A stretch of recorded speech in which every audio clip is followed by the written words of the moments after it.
Ladies and gents, greetings, salutations. This is the 2 Cents Podcast, and I'm Brand. It's Armand. And we back again, first episode for the 2016. How was your New Year's, bro? I was pretty good, man. You know, I laid low. You know, I was good. You know, when you see me, I ain't doing good. But when people don't see me, I'm doing good. You know what I mean? So right. I was in the crib watching. You know what's crazy? They had all the football games on New Year's Eve. So it was hard to do a lot when we had those big championship games on New Year's Eve. They never did that before. Usually it's on New Year's Day. Right. So I think they lost a lot of ratings for that, they said. Because, you know, people were hanging out, you know. Right, exactly. Yeah, man, how was your 2015, man? You know, the overview of the year for you. Yeah, it was good, man. Listen, I look at it, I always start with my health. So, if my health is good and my family's health is good, the year automatically at A. Everything else can be fixed. You know, jobs, money situations, that could change at the drop of a dime. But as long as, you know, I'm healthy and my family healthy and my friends healthy, you know, that's at A. I had a good year. So, but I could do better in other areas, like, you know, with my career and, you know, making decisions with that and, you know, financially and all that. But that's cool. Yeah, man.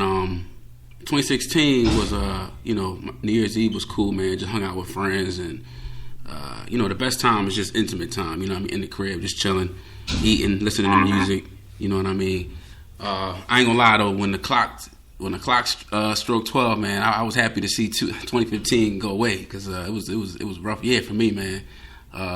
Rough in a good way, rough in a growing standpoint. You know what I mean? A lot of sacrifices, you know, to further my career. So, but like you, man, you know, not complaining at all, man. Everything is process and growth. So definitely, I'm looking forward to 2017. You know what I mean? So, you know, I want to go ahead, not backward. You know what I mean? But just a little housekeeping before we begin. We do have a Twitter site up for the podcast. Check us out at the 2 Cents Podcast at Sense Not Sense, and that's sense as common sense and sense as in dollar cents. And we tweet things about the show. We post current shows, older shows, and definitely check us out on SoundCloud. We just got up on there and on YouTube. And without further ado, we're going to introduce our first guest of 2016. And it's actually my cousin, you know what I mean? So it's extra special. And we got the frozen philosopher, Francisco. Nice. Appreciate the introduction. No doubt. Yeah, Francisco Santiago. Like Brandon said, I'm his cousin. We go way back. Yes, sir. Let me see. So, went to Cheltenham, graduated in 2007. After that, went on to graduate from Carnegie Mellon University, which is in Pittsburgh.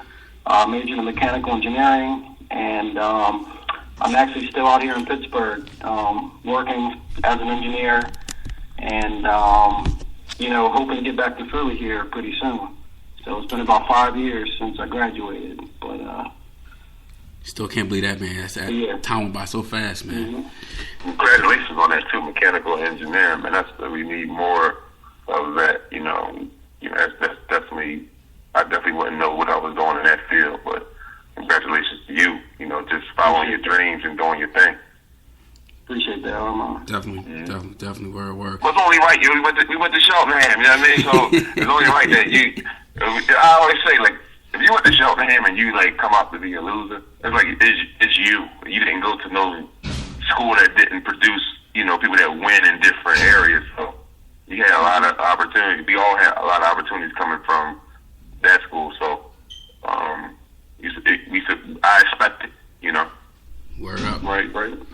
Well, both of you guys share common interests, you know, one being that you both went to Cheltenham, and two, you guys both spent time overseas in Qatar and Dubai, Armand? Yeah, Dubai and Iran. Okay, right. So as we get into our first topic, I would just love to hear you guys just speak briefly on your experiences, you know, in those places in relations to Islam and just the culture and environment. And that's, you know, anybody. Yeah, well, it was a good. I went in 2011. And Dubai was just like I was there for a day, or 2 days. A day when I arrived in the Middle East, and the day I left Iran. So I was in Iran for 12 days. So I was over there way more than I was in Dubai. So I got a little bit to experience the Dubai culture. People were nice, but it was very liberal. Compared to the other countries in the region. But I had a fascinating experience in Iran because, Iran is considered like one of the countries that, America has on, terrorist list. Well, it used to, not no more anymore. So it was different. I had so many ups and down experiences. I could get into it as we go further on in the podcast, but it was definitely like a culture shock. How they live over there and how we live, and what really shocked me was that they were impressed with America. They wanted more of the freedom. The people I ran into, especially the guys, they was like always talking about Vegas because they was like repressed. Over here we look at Vegas like we're there excited if we go, but it's not nothing that you're like, I gotta get to Vegas now. You go, all right, I get there, I get there. If I don't. Right. But their response was like whatever they saw on YouTube or what they saw they wanted all that, So that was funny. What about you, Frank? Yeah, Mama, you hit up some good points there. It got me thinking, like just the few words you said. But I went to Qatar in 2010, and it was technically a study abroad, but it was only for a week. So I went on the university's dime, which was a awesome opportunity. And I didn't know much about the Middle East when I went. I mean, besides what we see on CNN, people dressed in, traditional Arab garb and things like that. So I only got to read a very little bit about the Qatari culture, which every country has its own culture in the Middle East. And like Armand said, he went to Dubai, which is a little more liberal than Qatar, which they do live under strict Islamic guidelines, and it was a very different perspective than I guess you would get if you were to go today. Only because I was a student, and being a student, we were able to hold conversations that I don't think you would have with just another, a husband and wife, or even a young professional, if you were going there on business or anything like that. So being in a university setting and kind of a learning environment, the dialogue was very, very open, and it definitely was a very, very mind-opening experience. But like Armand said, I mean, they are very interested in American/Western culture, even in Qatar. And I would say one of the biggest differences that between Doha, Qatar, and Dubai, which is in the United Arab Emirates, is that instead of investing in real estate like Dubai has done, we see, I think the tallest building in the world is currently in Dubai. Qatar invests their money in their citizens and in education. So Carnegie Mellon has a partnership with Qatar in an area called Education City. So you have many of the top American universities placing branch campuses in Qatar, and these students are able to earn degrees that are equivalent to an American degree. And I guess that last point you said, there was some fascination with Vegas. I believe that was in Iran. While I was there, like seeing people live under such strict religious, I guess I don't want to say. I just like they're really living out their religion. It made me question, like, do we define enjoyment as sin, or is sin the only form of enjoyment that we have? So you said Vegas, and Vegas is dubbed Sin City, and they were so interested in going there because it gives this illusion that is just the most fun place in America. And I would say that for people in the Middle East, like some countries do allow that outlet, which is I know a lot of people were talking about. I'm going to Egypt, and they're kind of being, you know, this freedom, you know, there's lack of that whole societal structure around the religious law.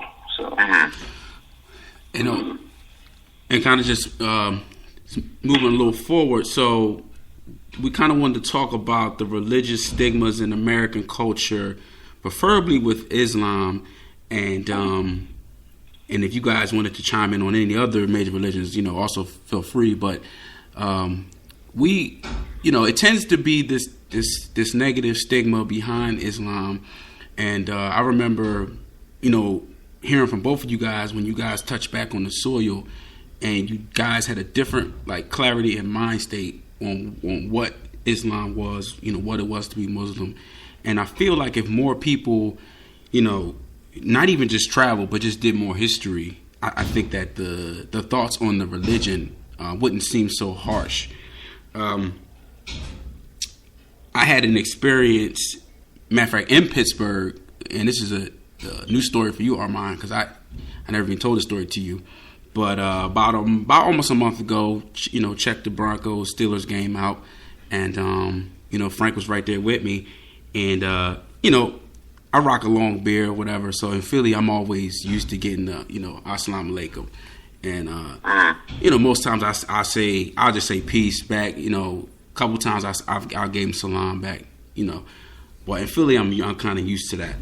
So we were in Pittsburgh, which is pretty much a white town, and you know, a white guy, you know, just I'm walking down the street, and the white guy just shouts out "Assalamu alaikum" to me.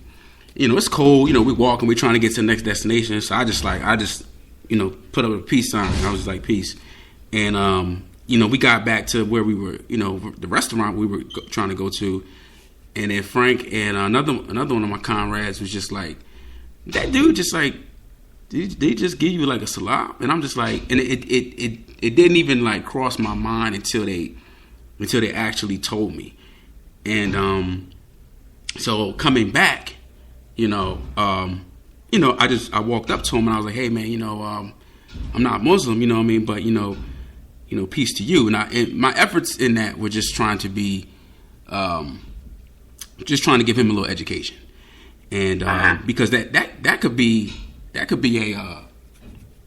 very confrontational. That could have been a confrontational and negative situation for someone else. You know what I mean? Someone was it aggressive when he did it, or it was like? It was, and Frank, you know, chime in if I'm missing anything, but he kind of did it in a smart way. Condescending, he was like, yeah, well, I would agree with that. Yeah, it was almost like, I mean, you know, to be honest, I mean, like you said before we started the show, I mean, I try to be politically correct, but Brennan, I mean, we always make fun of his beard. You know, we say like, oh, he has the Muslim beard, and I think this guy, being that he doesn't see that very often, felt that it was okay. Maybe he had a few drinks, but it looked like he was a bouncer at just a bar that we were passing by, and he felt the need to say Assalamu alaikum to him. And I think he was not being condescending, but he thought it was funny, you know? And thought there was nothing wrong with it. So. Right. So you know, and my efforts were to just say, hey man, basically, not every brother you see with a long beard is Muslim. You know what I mean? Just to kind of help him out down the road. But by that time, it was useless because he was already backing up and thinking, you know, I'm mad at him, and you know that I'm trying to, you know what I mean? Blow him up. Yeah, I mean, if a man is approaching you with his hands out, that's a universal sign that I'm trying to talk. You know what I'm saying? But he was backing up. Yeah, so, but what are your thoughts on that, man? Just like the view of Islam and religion in America. Well, what I believe, you know,